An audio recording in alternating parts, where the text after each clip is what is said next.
Hey friends, so on my previous video I made a creamy rich pesto pasta sauce. Now today I'm going to make something a little bit more traditional but with a vegan twist, a rustic vegan pesto. Really simple. First thing I'm going to do is take a baking tray with some parchment on. I'm going to take a handful of pine nuts and just spread them out onto the baking tray. All we're going to do then is put them into a preheated oven on 180 for about 1 minute. Okay, so now that they're very lightly toasted, all we're going to do is pop them back into the bowl and we're just going to allow them to cool.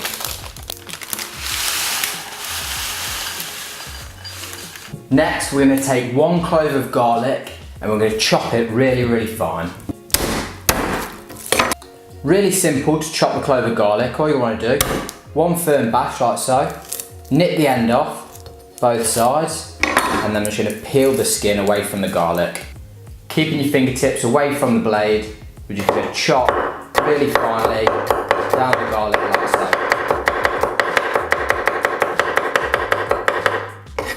so. Bring it all together and then we're just going to rock chop it into some nice fine chunks. We're going to add that to the pestle and mortar, like so. I'm going to put a little bit of salt on top. We're just going to grind that up. Next, we're going to take our basil, lovely big bunch of fresh basil like this, and we're just going to roughly chop it.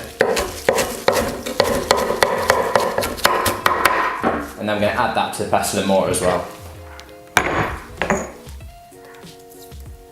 Going to give that another mix. When you're mixing leaves like basil, it helps if you start by crushing them down. It stops them spilling out over the sides. Crush them down like so, and then once you get it to make a bit more of a paste, that's when you can start working it in and really grind it down into your puree. Now that your basil's all ground down, we're going to add in the pine nuts, 2 tablespoons of nutritional yeast. You can use nutritional yeast or vegan parmesan, just gives it that nice rich cheesy flavour that makes pesto so beautiful.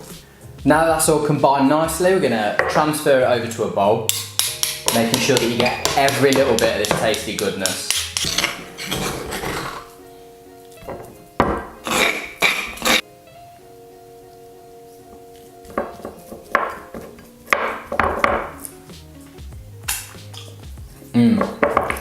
Gorgeous. And then you're going to add some extra virgin olive oil just to get the consistency right. I'm going to add about 2 tablespoons there. And we can take a fork, I'm going to mix that in nice and gentle so none spills over. Start to mix it all in, making sure you get consistency nice. You can add a little bit more or you can add a little bit less than I added just to make sure you get the right consistency for whatever dish you're making. But I put about 2 tablespoons in there. Now if you want to make your pesto traditional, you can add the juice of half a lemon. If you want to squeeze that through your fingers like so, that's completely up to you whether you add the lemon to your pesto, but I quite like that nice tart bitter flavour and I think it makes it absolutely beautiful. It's got so many layers to a nice rustic pesto and that's absolutely stunning. It also means that you can add a little bit less oil than you normally would and it will still thin it out and give you a beautiful, thick, rich pesto. Again, completely up to you, but I like to finish it off with a few rough turns of roughly ground black pepper. Just mix that in.